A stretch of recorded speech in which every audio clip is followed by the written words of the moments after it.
Kanan kiri tuh makam. Jalan nih, habis lewat hutan nih, keluar hutan, kanan kiri tuh makam. Jadi nggak apa ya, lihat hutan, keluar hutan tuh nggak, wah pemandangannya bagus, tapi lihat makam. Serem berarti ya. Makam, setelah itu agak lama baru nyampe desa. Terus kan waktu survei itu salah satu teman juga nanya, "Bu, jalan ini kalau dilurusin tembus kemana ya?" "Wah, ada Sendang, Mas." Ada sendang, tapi nggak boleh main ke sana. Assalamualaikum warahmatullahi wabarakatuh. Teman-teman, gimana nih kabar kalian? Semoga kalian sehat-sehat selalu ya, dan semoga kita selalu dalam perlindungannya. Balik lagi bersama saya Raja, dan selamat datang di Horror Stuff. Oke teman-teman, kali ini saya bersama sahabat saya lagi, yaitu Mas Vin. Dan kali ini si Mas Vin akan menceritakan tentang kisahnya sewaktu Mas Vin masih dalam KKN. KKN jadi ya. KKN itu di mana, Mas? Dulu itu KKN ku di salah satu kota di Jawa Timur, yang kota J. Kota J. Oke, siap. Lanjut dulu Mas Vin. Boleh. Penasaran dengan ceritanya?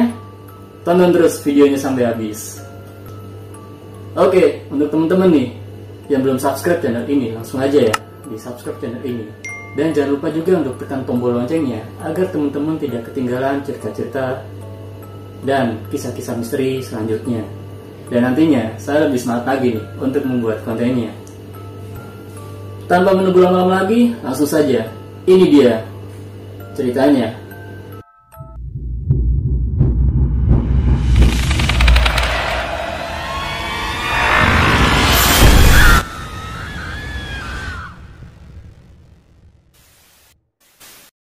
Oke Mas Vin, selamat malam. Selamat malam lagi. Ketemu lagi ya. Ketemu lagi.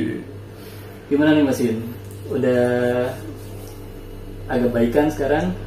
Udah agak enakan. Udah enakan ya. Udah agak enakan. Kondisi masih fit ya? Masih fit. Alhamdulillah, sehat-sehat selalu ya. Iya. Oke Mas Vin, ini dengar-dengar si Mas Vin ini mempunyai cerita yang lebih serem lagi pas waktu Mas Vin ini KKN. Iya. Itu gimana sih Mas Vin? Jadi dulu itu, jangan bahas tahunnya, nanti kelihatan tua. Jadi aku nggak bisa bilang tahunnya, nanti kelihatan tua soalnya. Jadi pada waktu itu sedang KKN, dan kebetulan aku sekelompok sama sahabat yang deket banget di kampus. Jadi kita, kebetulan nih kita dapat satu kelompok, jadi pasti kemana-mana bakal bareng. Oke. Dan setelah rapat pertama, setelah pembagian kelompok, terus rapat sama instruksi kan, di briefing dulu kan sama dosen-dosennya gitu. Setelah itu kita pasti survei lokasi dulu. Datanglah sebagian anak berangkat ke kota J. Di situ begitu sampai, kita ngobrol-ngobrol nih sama Bu Kades nih. Ngobrol-ngobrol, bilang, "Bu, tempatnya enak ya, sejuk, tentrem kayaknya orang-orang di sini." Ya, setelah tukar sapa gitu, entah kenapa ya Bu Kadesnya tiba-tiba bilang, "Mas, Mbak, kalau di sini nanti nyimpen uangnya diselipin ke kitab suci ya." Seriusan, diselipin di kitab suci ya, terserah kitab suci yang Mas sama Mbak apa, pokoknya diselipin di kitab suci. Itu baru awal masuk ya? Baru hari pertama survei Pak. Baru hari pertama survei udah dikasih tahu kayak gitu. Terus nanya kan temanku, "Kenapa Bu?" gitu. Kadesnya bilang, "Iya Mas, di desa ini banyak tuyulnya." Hah? Itu langsung anak, "Seriusan Bu, gak bercanda gitu." "Ya buat jaga-jaga aja dilakuin ya Mas," gitu. Tapi teman-temannya Mas Vin ada nggak yang iseng nih, nggak nyimpen uangnya dalam kitab nih? Permasalahannya adalah, jadi itu KKN ku kan kalau nggak salah sekitar 3 mingguan.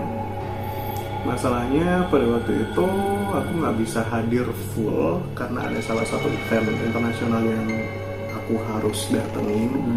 Dan sama itu juga event kampus, jadi dikasih dispensasi sama kampus buat datang KKN cuma 3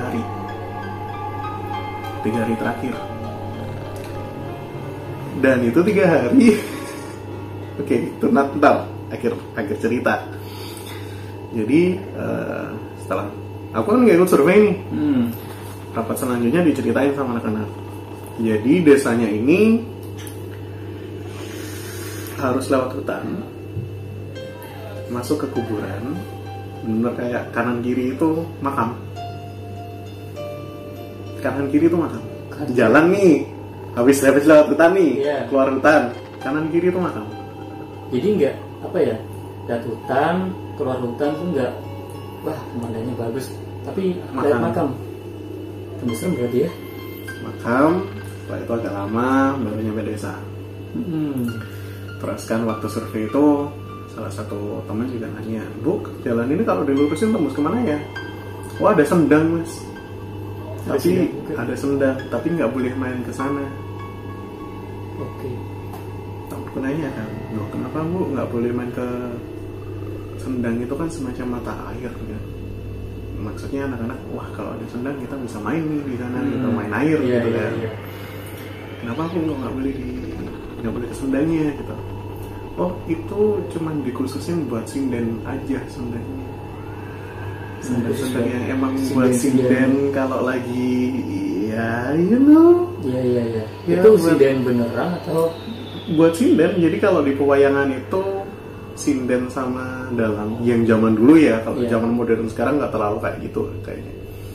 Dulu itu ada beberapa sinden yang kalau tiap dia mau naik kelas dalam tanda kutip itu harus mandi di sendang-sendang seperti itu. Kalau boleh tahu buat apa sih mas? Nggak tahu juga sih, kayaknya buat spiritual kayak gitu lah. Oke. Kejawen mungkin, tapi ya nggak berani ngejudge itu juga kejawen sih. Dilanjut aja lah. Iya. Lanjut aja. Jadi setelah hutan, kuburan, desa, sendang. Mau ke kanan ada kuburan, mau ke kiri ada sendang. Kuburan, sendang. Nah ini. Nah tuh.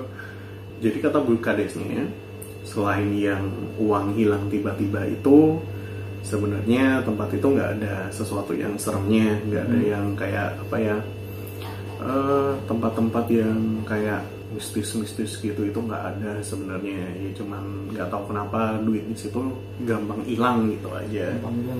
Cuman kan kalau biasanya orang Jawa kalau duit gampang hilang pasti disangkut pautinya sama tuyul kan. Mungkin Bu Kadesnya mikirnya itu. Ya kurang tahu lagi sih gimana kabarnya, gimana aslinya situasinya kok duitnya bisa hilang gitu. Cuman balik lagi kan, tempatnya itu di antara kuburan sama ada satu hutan lagi yang ada sendangnya gitu. Jadi aku menyarankan ke dosen yang ngurusin KKN kelompokku, gimana kalau kita sewa satu rumah aja yang gede, yang ada lantai atasnya. Jadi biar mahasiswi perempuan tidur di atas, yang cowok-cowok tidur di bawah gitu kan. Buat jaga-jaga semisal ada apa-apa, kan kita nggak terlalu jauh, terlalu lama buat nolongin. Dosennya nggak setuju. Alasannya? Kamu itu di desa orang, jangan ngasih ide yang sekiranya orang-orang bakal mikir yang enggak. Kurang etis perempuan sama laki-laki mahasiswa tinggal di satu atap. Ya juga sih kan di pedesaan ya. Iya, terus ya aku bisa melihat sudut pandangnya beliau sih, dan beliau juga bilang, aku dulu KKN di Banyuwangi juga dibilangin ini, dibilangin itu, tapi juga nggak ada apa-apa akhirnya gitu kan.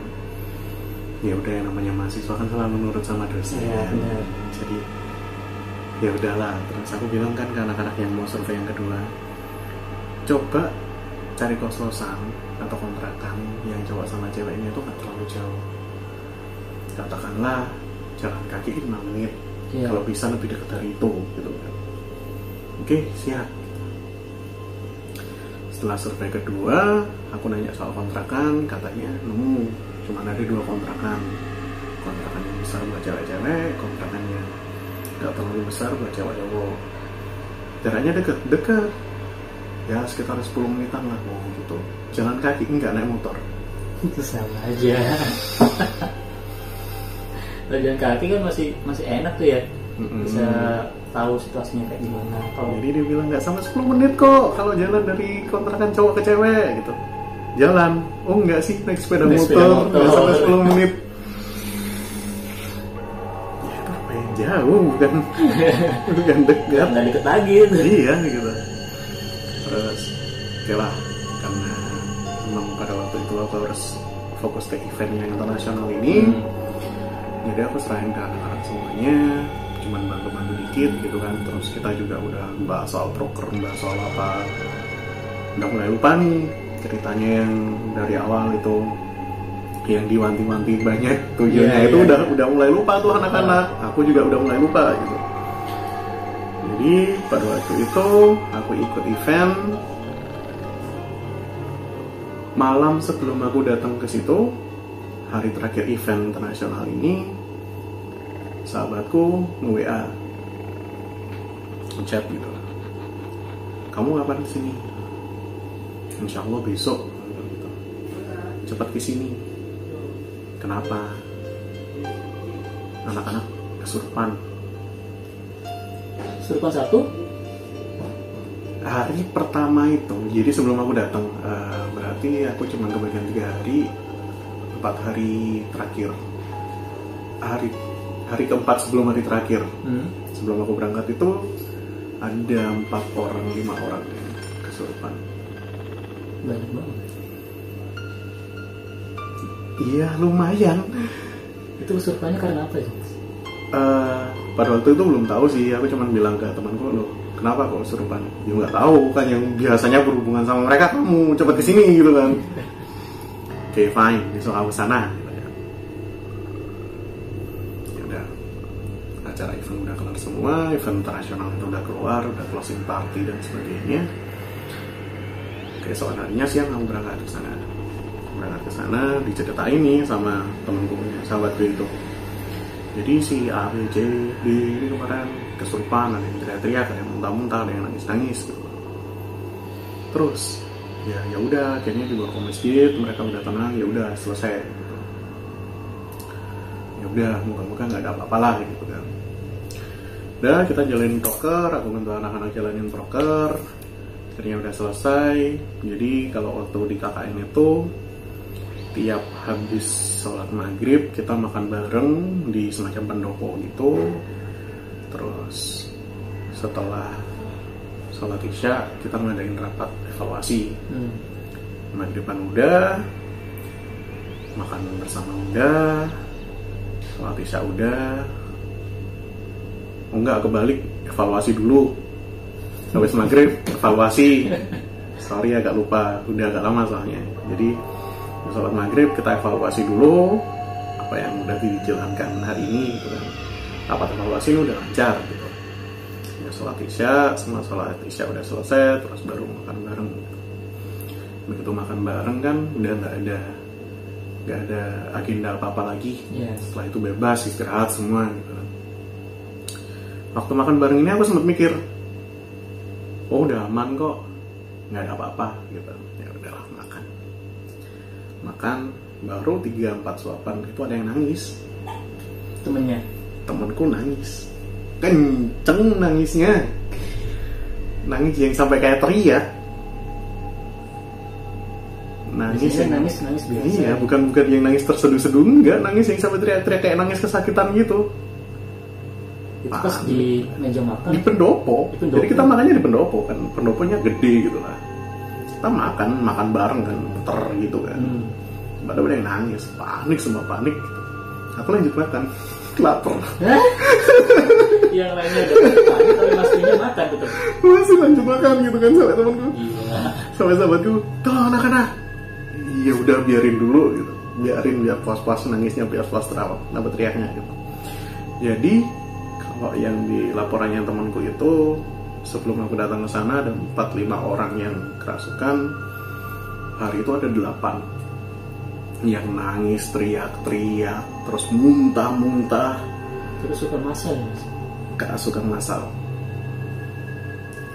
Tuh akhirnya malam itu kita manggil salah satu ahli agama di desa itu dan sekitarnya buat, katanya rumahnya dibersihin. Jadi anak-anak udah dibawa ke masjid, udah tenang, terus rumah juga udah dibersihin gitu kan.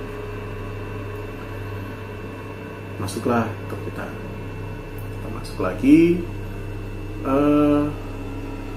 Pada waktu itu 3 hari anak-anak udah tenang, rumah udah dibersihin, kita masuk.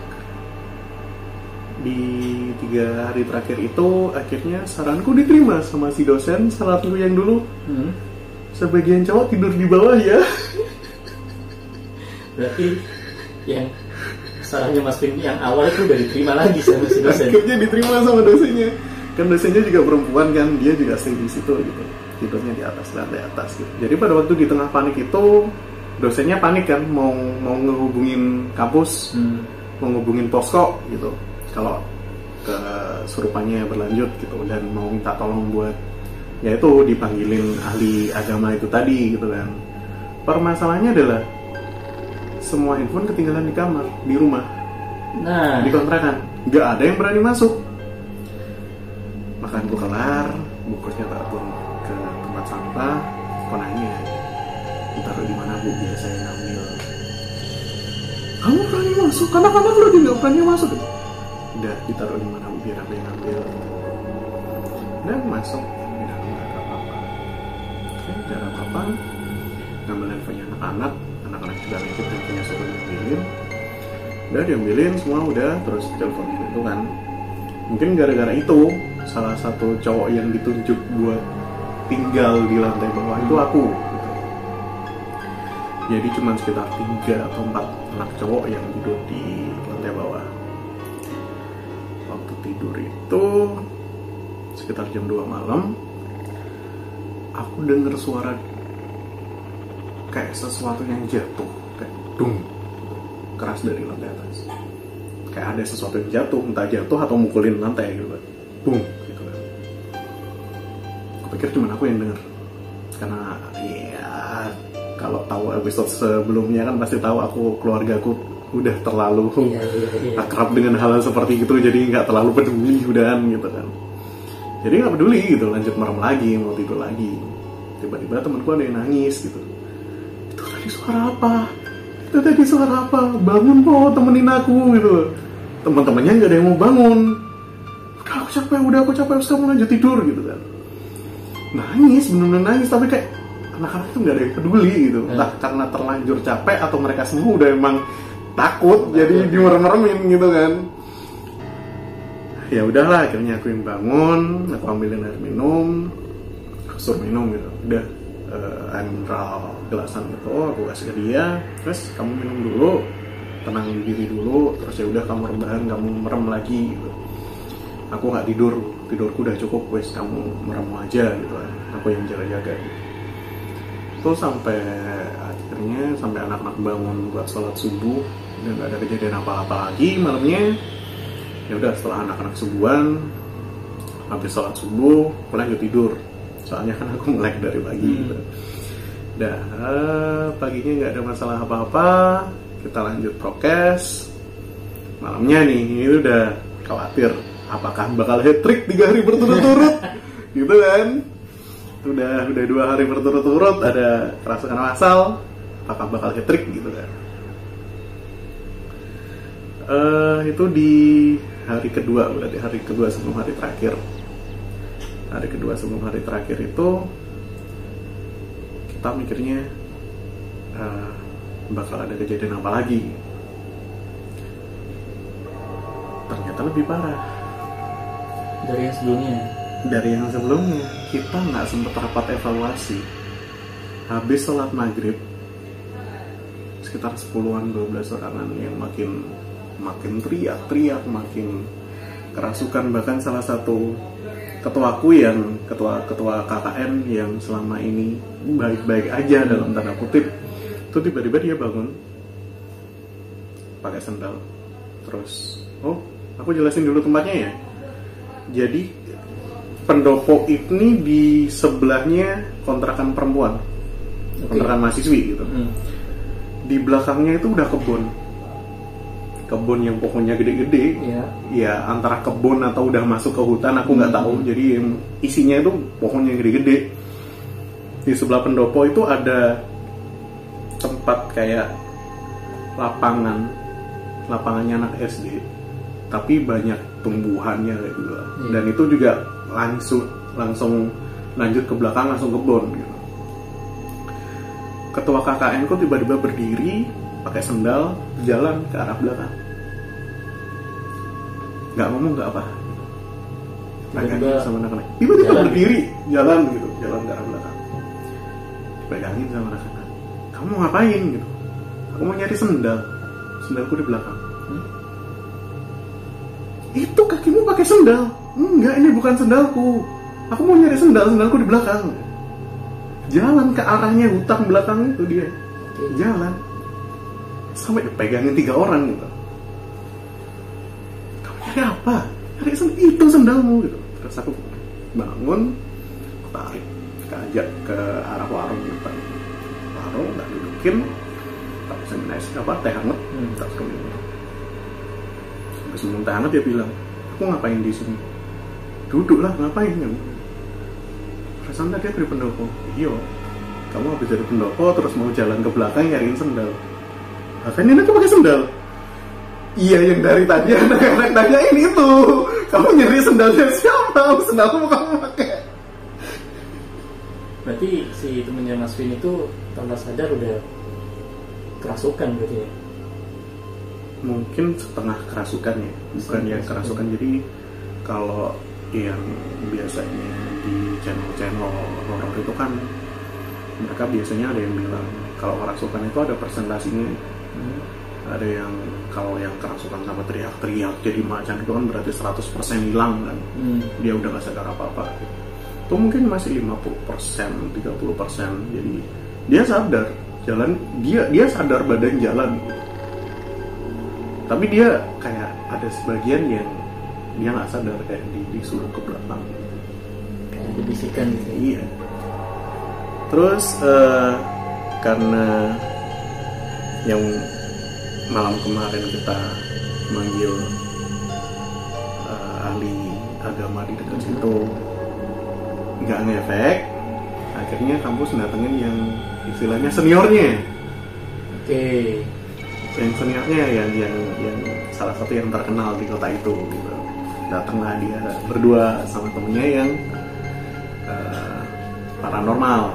Jadi ada 2 orang datang, yang satu kayak pakaian kiai gitu ya, katanya paranormal. Ngebersihin rumah. Setelah itu balik lagi, kita sebagian cowok tidur di situ, sebagian semua perempuan tidur di lantai atas. Akhirnya ya udah nggak ada apa-apa lagi sampai pagi. Ini hari terakhir sebelum pulang, maksudnya pulangnya masih besok gitu. Beberapa anak yang kerasukan 2 hari yang lalu itu, 3 hari yang lalu itu tuh mulai diungsiin ke desa lain. Jadi ada beberapa kelompok dari desa lain datang buat, udahlah ikut aku aja, wis bajumu semua bawaan, toh ini hari terakhir kan, besok udah pulang gitu. Jadi diungsiin, bener-bener diungsiin. Jadi dari yang sebelum aku datang itu ada 4-5 orang anak gitu. Itu cuma tinggal 1 yang tetap di desaku, sisanya semua diungsiin, disebar ke desa-desa lain. Termasuk Mas Vin juga? Enggak, aku ada di situ, tetap ada di situ. Oh, Mas Vinnya tetap di situ. Tetap ada di situ. Jadi ada beberapa orang yang kerasukan yang sebelum aku datang itu disebar ke desa lain gitu kan. Tetap aja nggak ngaruh. Masih sama. Malam terakhir lebih banyak, kayaknya hampir 15-an atau Wih. terlepas dari beberapa yang udah diungsiin ya, itu makin banyak. Akhirnya waktu malam terakhir itu yang dosen telepon bukan minta datengin ahli agama atau paranormal gitu. Dosen yang dia awalnya bilang, aku dulu nggak kenapa-apa. Hari terakhir dia minta jemput.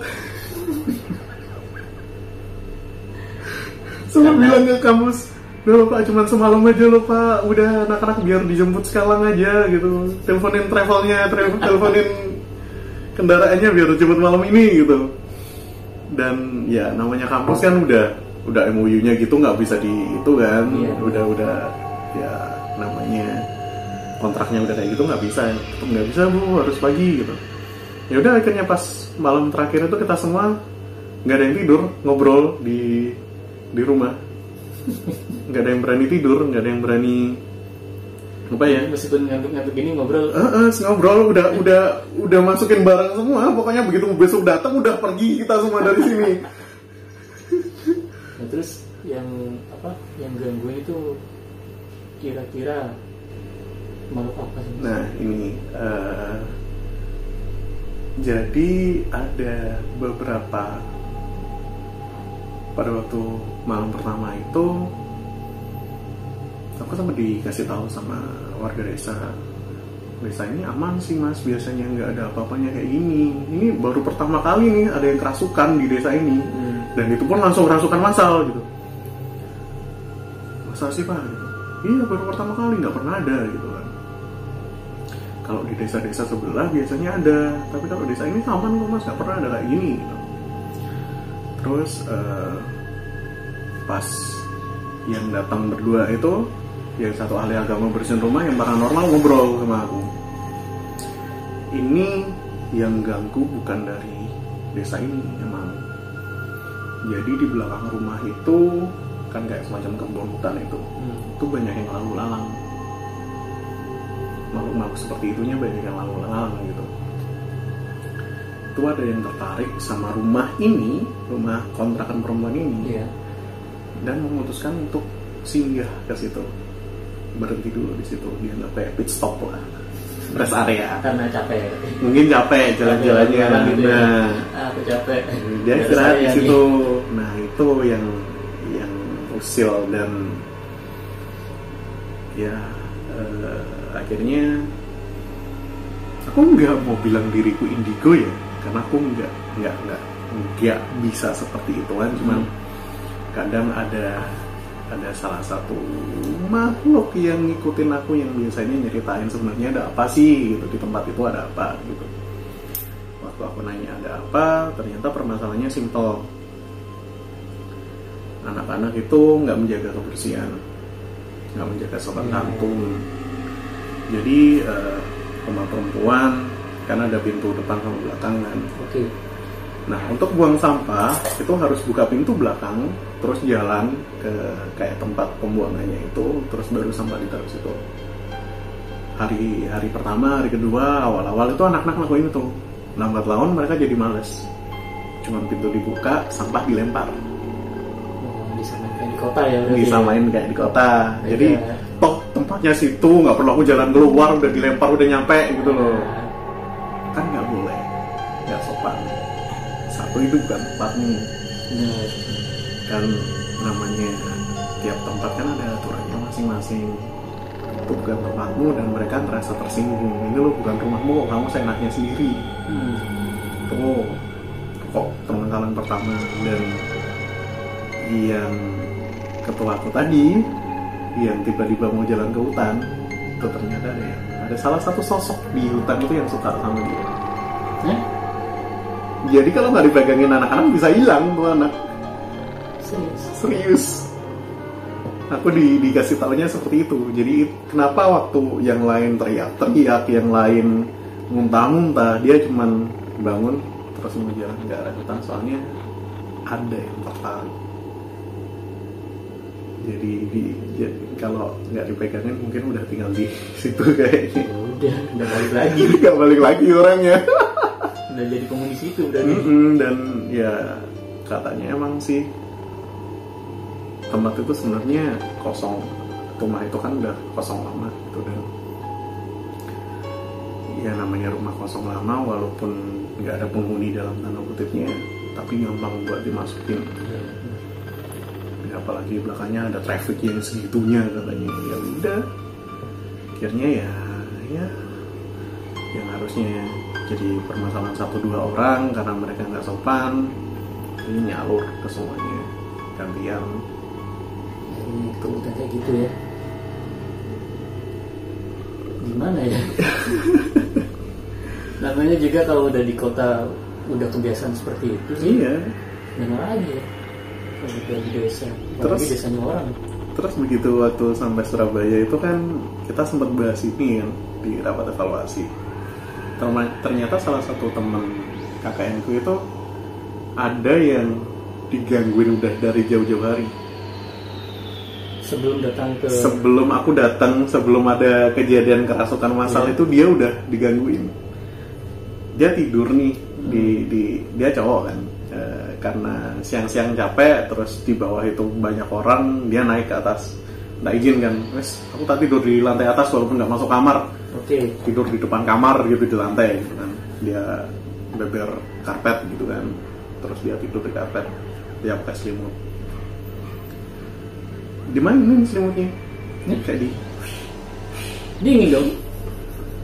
Dimarahin, nggak tahu kenapa, mungkin anaknya responnya kayak, aku nggak tahu antara anak itu nggak punya takut atau saking capeknya akhirnya nggak peduli gitu. Dimainin dia cuma bilang, udah mau main, aku capek, aku mau tidur, pergi di sana. Semenjak itu nggak pernah diganggu lagi. Jadi teman-temannya Mas Vin ini apa ya, termasuk dibilang unik ya. Iya, ada yang kayak gitu ternyata. Ya, setelah rapat evaluasi itu kita baru tahu bahwa oh emang tempatnya itu mungkin bukan serem, tapi emang karena kesalahan kita sendiri. Iya. Kita nggak menghargai tempat itu, nggak menghargai adat istiadat di situ, aturan di situ. Jadi kitanya diganggu balik, karena mereka ngerasa terganggu kan. Benar. Ya, seenggaknya jadi punya pengalaman buat diceritakan. Oke. Jadi intinya mungkin dari Mas Vin ada yang mau disampaikan untuk teman-teman atau sahabat horror staff? Ini sih, ya balik lagi kayak tiap tempat itu punya aturannya masing-masing.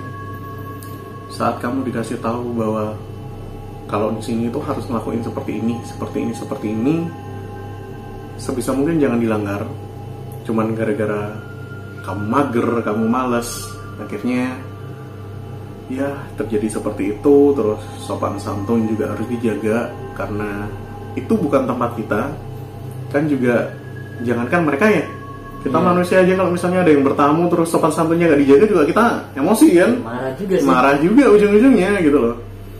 Dan ya ujung-ujungnya adalah untuk bisa dihargai, dihormati, kita harus menghargai orang lain dulu, menghargai tempat itu dulu. Jadi ya ikutin aja apa yang aturan yang ada di situ.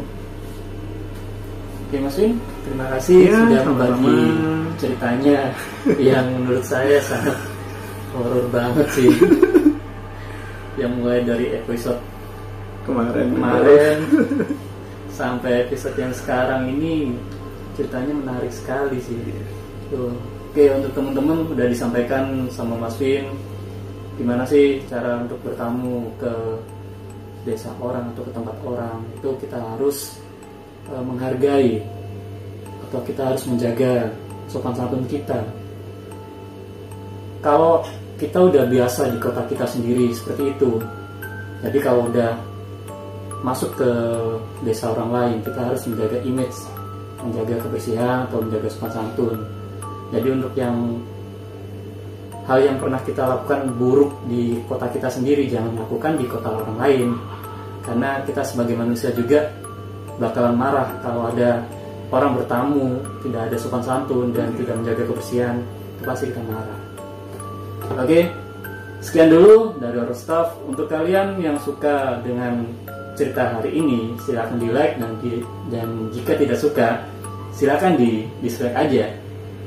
Untuk teman-teman nih, jika mempunyai cerita horor atau mempunyai kisah-kisah sendiri, ataupun itu terjadi kepada kalian sendiri, silakan kirim ke link yang sudah saya siapkan di deskripsi. Oke, sampai sini dulu. Saya Raja dan saya Vin. sampai bertemu lagi di cerita horor selanjutnya.